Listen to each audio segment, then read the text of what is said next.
जय गुरुदेव। ओम बालार्पणला भाषां चतुर्बाहुं त्रिलोचनां पाशांकुशवरा भीतिर्धारयन्तीं शिवां भजे।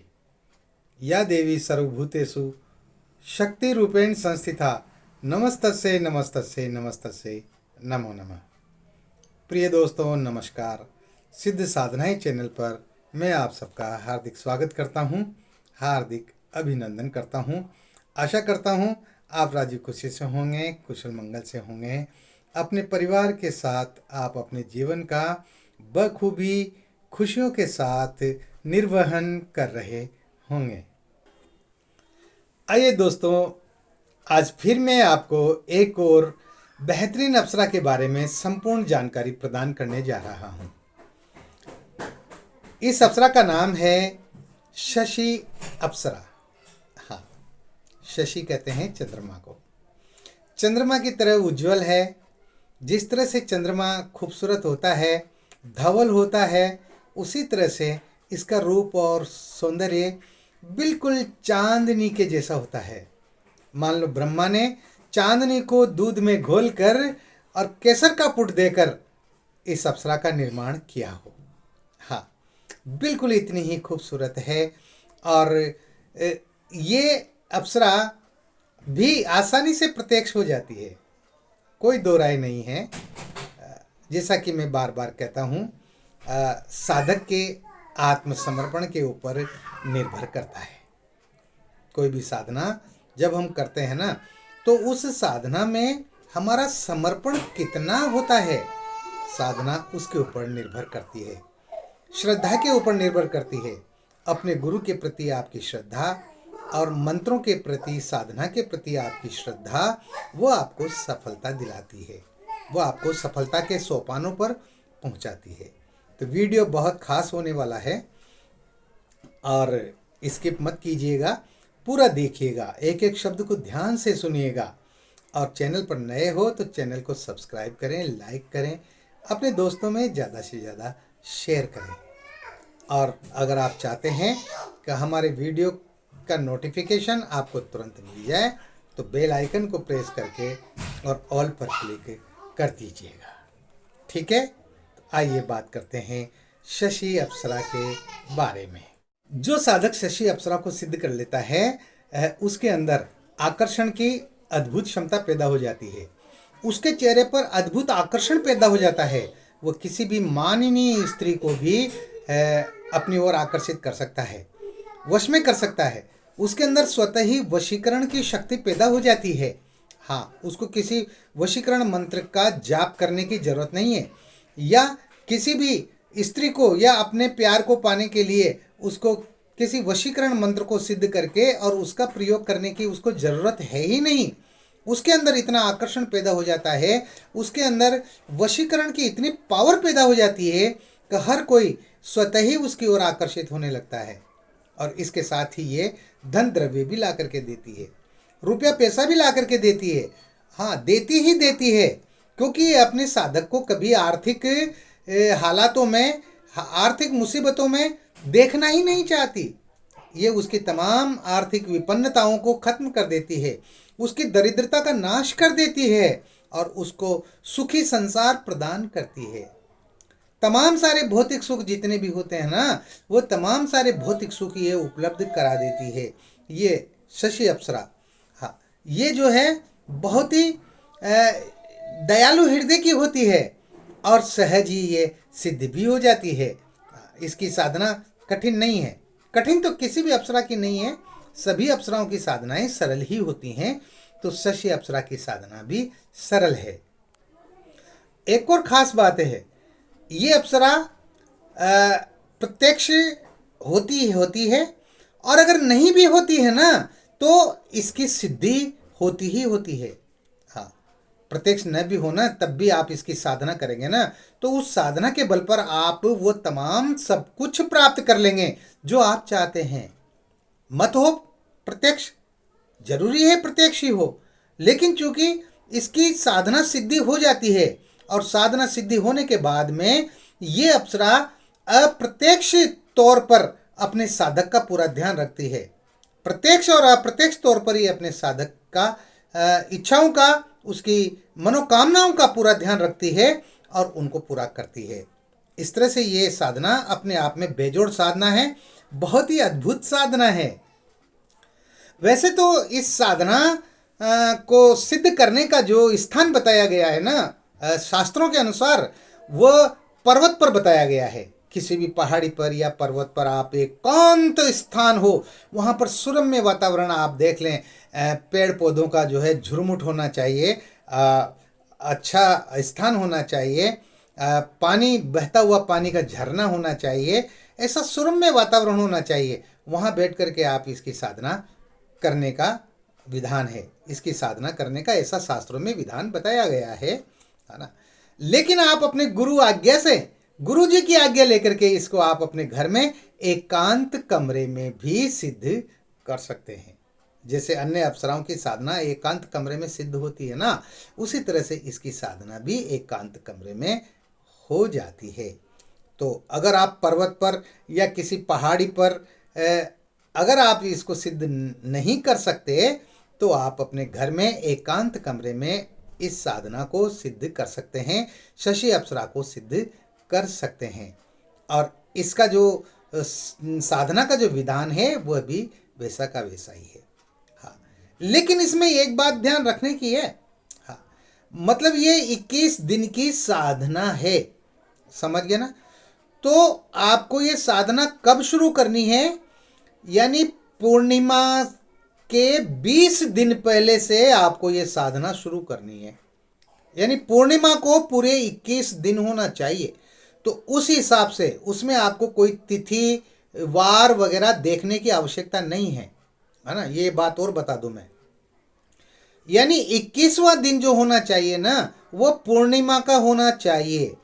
तो आप काउंट कर लें, गिन लें कि आपको किस दिन से, किस तिथि से इस साधना को प्रारंभ करना है।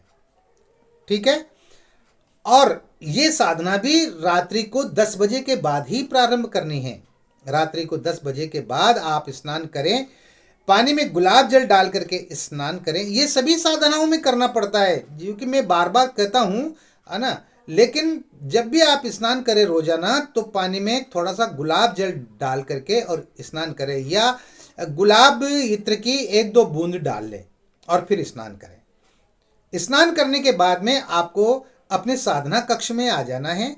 साधना कक्ष बिल्कुल साफ सुथरा होना चाहिए, व्यवस्थित होना चाहिए। किसी प्रकार का कोई कबाड़ खाना उस साधना कक्ष में नहीं होना चाहिए, बिल्कुल खाली होना चाहिए एकदम।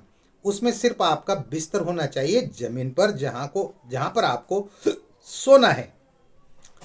आपका मुंह उत्तर दिशा की ओर होना चाहिए। तो उत्तर दिशा की तरफ आप बाजोट लगा दें दीवार के सहारे, और बाजोट लगा करके उस पर सफेद वस्त्र बिछाएं।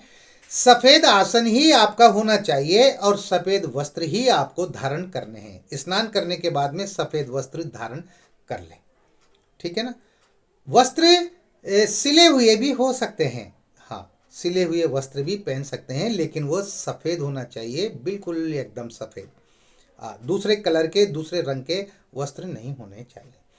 अब आपको सबसे पहले जो है अपनी तमाम सामग्री इसके पहले आपको इकट्ठा कर लेना है।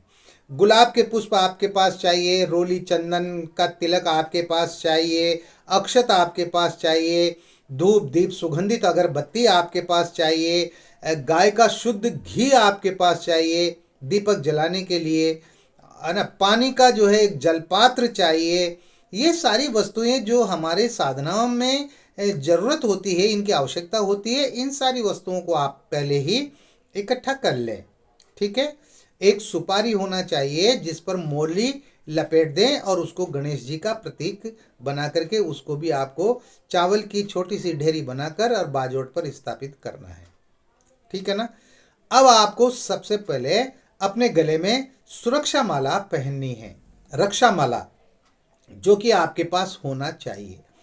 तो रक्षा माला आप गले में डाल लें। रक्षा माला गले में डालने के बाद में आपको जो है सबसे पहले सुरक्षा घेरा लगाना है। अब आपको दिशा बंधन करना है ना। तो दिशा बंधन करने के लिए आपको इस मंत्र का सहारा लेना पड़ेगा। कौन सा मंत्र?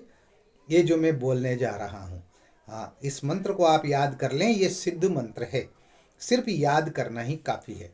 और इस मंत्र को बोल करके आपको चाकू की सहायता से सुरक्षा घेरा लगाना है, या फिर आप अपने बाएं हाथ में चावल लेकर दाहिने हाथ से दो दो चार चार दाने सभी दिशाओं में फेंकते हुए और आप सुरक्षा घेरा लगा सकते हैं। तो मंत्र इस प्रकार है, नमो आदेश गुरु को ईश्वर वाचा, अजरी बजरी बाड़ा बजरी बजरी बांधा दसो द्वार छवा, और के घालो तो पलट हनुमंत वीर उसी को मारे, पहली चौकी गणपति, दूजी चौकी हनुमंत, तीजी चौकी भैरव, चौथी चौकी देह रक्षाकरण स्वयं आवे, श्री नरसिंह देव जी, शब्द साचा पिंड काचा, फुरो मंत्र ईश्वरो वाचा। ये मंत्र थोड़ा सा बड़ा है, याद हो जाएगा, बार बार आप इसको बोलेंगे करेंगे तो इस मंत्र से आपको सुरक्षा घेरा लगाना है। अब आपको क्या करना है, अब आपको जो है अपने गुरुजी का सबसे पहले पूजन करना है। ठीक है, सबसे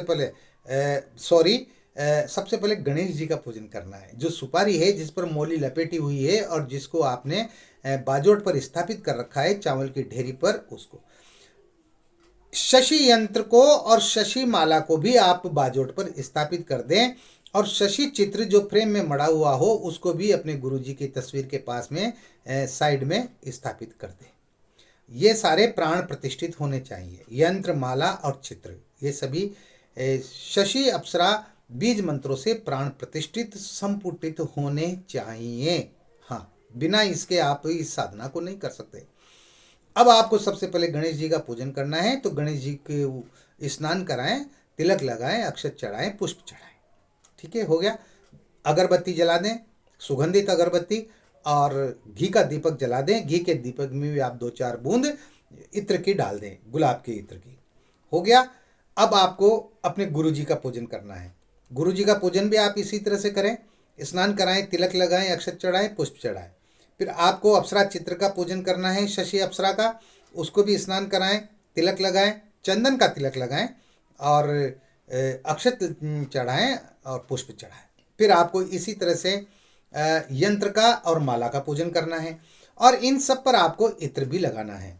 इत्र की जो शीशी है उसमें से जो रुई का थोड़ा फोआ भिगो करके, और इन सब पर आप जो है इत्र लगा दें, चित्र पर, माला पर, शशि अप्सरा के फोटो पर, गुरु जी के फोटो पर, और गणेश जी को भी इत्र लगा दें, है ना। ये सब लगा दिया, हो गई। अब इसके बाद में आपको क्या करना है, आपको सबसे पहले गणेश जी के मंत्र की एक माला करनी है, सिर्फ एक माला। ओम गंग गणपति नमः, आप इस मंत्र की एक माला कर सकते हैं, या ओम गणेशाय नमः इस मंत्र की भी कर सकते हैं, ओम वक्रतुंडाय नमः इस मंत्र की भी आप एक माला कर सकते हैं। गणेश जी की माला करने के बाद में आपको जो है 21 बार भैरव जी का मंत्र बोलना है ना। ओम ब्रह्म भैरवाय नमः या ओम भैरवाय नमः भी बोल सकते हैं आप। 21 बार आपको ये मंत्र बोलना है। ये बोलने के बाद में आपको फिर अपने गुरु मंत्र की एक माला करनी है। अगर आपके गुरु डॉक्टर नारायण दत्त श्री माली जी हैं तो ओम परम तत्वाय नारायणाय गुरुभ्यो नमः इस मंत्र की आप एक माला कर लें, या जो भी आपके गुरु हों उनके दिए हुए मंत्र की आप एक माला कर लें। भगवान शंकर को गुरु मानकर आप ओम नमः शिवाय मंत्र की भी एक माला कर सकते हैं, और भगवान विष्णु को गुरु मानकर ओम विष्णुवे नमः लक्ष्मी नारायणाभ्याम नमः इस मंत्र की भी आप एक माला कर सकते हैं। इनके हजारों मंत्र हैं, सैकड़ों मंत्र हैं, किसी भी मंत्र की आप एक माला कर लें। ये माला करने के बाद में अब आपको जो है अपने हाथ में पुष्प लेने हैं, और दोनों हाथों में पुष्प लेकर के आपको अप्सरा का आवाहन मंत्र बोलना है। कितनी बार बोलना है आपको आवाहन मंत्र? वो सिर्फ आपको 5 बार बोलना है। तो आवाहन मंत्र इस प्रकार है, ओम तत्क्षणात् सर्वाप्स रस आगच्छ आगच्छ ओम य। ओम तत्क्षणात् सर्वाप्स रस आगच्छ आगच्छ ओम य। इस तरह से जो है ये 5 बार ये मंत्र बोल करके और उन पुष्पों को जो है आप यंत्र पर चढ़ा दें। जो अप्सरा का यंत्र है ना, शशि अप्सरा का, उस पर उन पुष्पों को चढ़ा दें। तो ये आपका आह्वान हो गया। उसके बाद आपको अभिमुख होना है। अभिमुख का मतलब ये होता है आपको अप्सरा चित्र को देखना है, और अप्सरा चित्र को देखते हुए आपको जो है ये मंत्र बोलना है। ओम काम प्रियाय स्वाहा, ओम काम प्रियाय स्वाहा। इस मंत्र को आपको 21 बार बोलना है, सिर्फ 21 बार। 21 बार बोलने के बाद में आपको जो है जो साधना सिद्धि का जो मंत्र है, वो साधना सिद्धि का मंत्र आपको बोलना है, वो भी आपको 21 बोलना है। वो मंत्र भी मैं आपको हर वीडियो में बताता हूँ। वो मंत्र इस प्रकार है, ओम ह्रीम ऐम कार्ये साफल्यम सिद्धिये ओम फट। ओम ह्रीम ऐम कार्ये साफल्यम सिद्धिये ओम फट। इस तरह से 21 बार आपको ये मंत्र बोलना है। इस मंत्र से आपकी साधना सफल होगी। ठीक है। अब आपको जो अप्सरा माला रखी हुई है, स्फटिक की जो माला है, अप्सरा माला जो प्राण प्रतिष्ठित है शशि अप्सरा बीज मंत्रों से, उस माला से आपको ये जो मंत्र मैं बता रहा हूं, इस मंत्र के आपको 21 माला करनी है, 21 बीट्स, 21 माला आपको इसका जप करना है। तो ये मंत्र इस प्रकार है, स्क्रीनशॉट ले लें और इसको अच्छी तरह से याद कर लें। मैं बार बार कहता हूँ, कागज में पढ़कर देख करके आपको मंत्र जप नहीं करना है। तो मंत्र इस प्रकार है, ओम श्रीम शशि देव्या माँ आगच्छ आगच्छ स्वाहा। ओम श्रीम शशि देव्या माँ आगच्छ आगच्छ स्वाहा। इस तरह से आपको इस मंत्र की, अप्सरा मंत्र की 21 माला मंत्र जप करना है। ठीक है। तो इस तरह से आपको रोजाना करना है 21 दिन तक। संकल्प आपको पहले दिन लेना है। हाँ, जब आप गुरु मंत्र की माला करें ना, तो उसके पहले आप संकल्प लेना है। ये मैं थोड़ा विसरा गया था, है ना, दिमाग में से निकल गई थी मेरे बात। तो आपको जो है वो संकल्प लेना है। संकल्प उसी तरह से लेना है, मैं अपना नाम बोलना है, पिताश्री अपने पिता का नाम बोलना है, और गोत्र अपना गोत्र बोलना है। हे गुरुदेव, मैं शशि अप्सरा को प्रेमिका के रूप में सिद्ध करने जा रहा हूँ। ये 21 दिन की साधना है। शशि अप्सरा मुझे प्रत्यक्ष हो और मेरे तमाम कार्यों को सिद्ध करें। इसके लिए आप मुझे साधना में सफलता का आशीर्वाद प्रदान कीजिए। तो ये आपको संकल्प जो है ये लेना है। तो दाएं हाथ में थोड़ा सा पानी लेके उसमें 1-2 पंखुड़ी पुष्प की डाल करके, और जो है आप इस तरह से संकल्प बोल के और उसको संकल्प को जमीन पर छोड़ दें। ठीक है। इस तरह से ये संकल्प हो जाएगा आपका। तो आपको 21 दिन तक लगातार ये साधना करनी है। 21वें दिन वो जो है प्रत्यक्ष होगी, है ना। बीच में भी हो सकती है, बीच में भी किसी प्रकार की कोई भी हरकतें हो सकती है, जैसा कि मैं बताता हूँ। साधनाओं में तो हरकतें होती ही होती है ना। लेकिन आपको किसी से डरना नहीं है, घबराना नहीं है। आपको जिस सिर्फ अपने मंत्र जप पर आपको ध्यान देना है। हाँ, आपका ध्यान मंत्र जप पर रहना है, विचलित नहीं होना है। और अप्सरा जब आपके सामने आ जाए ना, तो आपको बहुत सावधानी से उससे बात करनी है। सावधानी से इसलिए बात करनी है क्योंकि वो जब आएगी तो उसके सौंदर्य को देख करके कहीं आप बहक न जाएं। हाँ, और ब्रह्मचर्य का आपको ध्यान रखना है। आपके मन में अप्सरा के प्रति कुविचार पैदा नहीं होने चाहिए, अप्सरा के प्रति वासनात्मक विचार पैदा नहीं होने चाहिए। इस बात का आपको ध्यान रखना है। तो आप जब वो प्रसन्न हो और जब वो प्रकट हो, प्रत्यक्ष हो, तो जो है आप उस दिन आपको गुलाब की 2 माला लानी है। तो एक माला आप स्वयं पहन करके जप करेंगे, एक माला आप बाजोट पर रखेंगे, और जो ही वो प्रत्यक्ष होती है आप उस माला को उसके गले में डाल देंगे और आप उससे वचन ले लेंगे। 3 वचन लेना है, वो आपको 3 वचन देगी कि जब भी मैं बुलाऊं प्रत्यक्ष होना है तुम्हें, मेरे हर कार्यों को करना है, मेरे परिवार की सुरक्षा करनी है। इस तरह से जो है वो आजीवन आपके वश में हो जाएगी। वो आजीवन आपका कार्य करेगी, आपका साथ देगी और आपकी तमाम दुख दर्दों को हर लेगी। आपकी सारी विपत्तियों परेशानियों का वो नाश कर देगी, उन सब को ख़त्म कर देगी और आपके जीवन को वो बेहतरीन बना देगी। इसमें कोई शक नहीं है ना। तो इस तरह से ये अप्सरा जो है, शशि अप्सरा, ये सिद्ध होती है, प्रत्यक्ष होती है। और अगर मान लो किन्हीं न किन्हीं कारणवश अगर वो प्रत्यक्ष नहीं भी होती है ना, तब भी चूंकि आपने 21 दिन उसकी साधना की है, तो आपने साधना सिद्धि तो कर ही ली, तब भी आपके काम होने शुरू हो जाएंगे।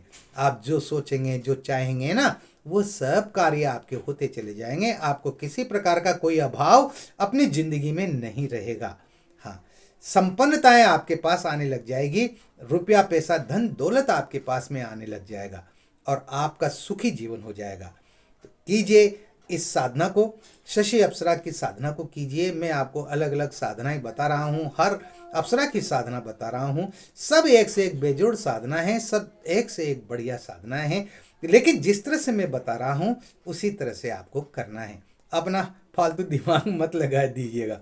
बहुत से साधक जो है बहुत ज़्यादा बुद्धिमान बनते हैं, अक्ल के धनी बनते हैं, और उन्होंने अक्ल कहाँ से प्राप्त की है? उन्होंने अक्ल प्राप्त की है यूट्यूब पर और दूसरे वीडियो देख देख करके, है ना। गुरुजी उस साधना में तो ऐसा बताया था, गुरुजी फलाने वीडियो में तो ऐसा बताया था, है ना। अरे उसमें क्या बताया था, मुझे उससे कोई मतलब नहीं है भाई, और मुझे उन वीडियोज की चर्चा भी मत किया करो। मैं जो बता रहा हूँ, जो सटीक और प्रामाणिक जो साधनाएं जो मैं आपको बता रहा हूँ, आप करना चाहे तो आप कर सकते हैं, नहीं करे तो आपकी मर्जी, आप जाने, आपका काम जाने। बैठे रहोगे, उठकर चलने की कोशिश नहीं करोगे, आलस में रहोगे तो जिंदगी में कुछ नहीं कर सकते। आलसी व्यक्ति मुर्दे के समान होता है, मुर्दे के समान। और मुझे आलसी व्यक्ति बिल्कुल भी पसंद नहीं है। मुझे वो साधक पसंद है जो कहते ही और उठ करके खड़ा हो जाए और चलना शुरू कर दे। मुझे ऐसे व्यक्तियों की ज़रूरत है। मुझे आलसी व्यक्ति नहीं चाहिए बिल्कुल भी, या ज़्यादा दिमाग लगाने वाले भी नहीं चाहिए, है ना, फालतू की बहस करने वाले भी नहीं चाहिए। गुरु जो कहता है वह करो, जो गुरु करता है वो मत करो। हमेशा इस बात का ध्यान रखो। इस वीडियो में इतना ही। मिलते हैं एक और नए वीडियो में नई जानकारी के साथ, नए प्रयोगों के साथ। तब तक बने रहिए सिद्ध साधनाएं चैनल पर, जो आपका अपना है। किसी प्रकार की कोई बात हो, कोई सवाल हो, तो आप मुझसे व्हाट्सएप नंबर जो चल रहे हैं इन पर आप संपर्क कर सकते हैं। 7 तारीख को और 11 तारीख को गुरु दीक्षा देने का दिन है ना। 16 तारीख को, 7, 11 और 16 जनवरी को मुहूर्त है गुरु दीक्षा प्राप्त करने का। अगर आप में से कोई चाहते हैं तो आप मुफ्त में, फ्री में गुरु दीक्षा प्राप्त कर सकते हैं। साधनाओं के क्षेत्र में आगे बढ़ सकते हैं, अपने कदमों को बढ़ा सकते हैं। इस वीडियो को मैं यहीं विश्राम दे रहा हूं। आप खुश रहें, प्रसन्न रहें, हंसते रहें, मुस्कुराते रहें। जय गुरुदेव।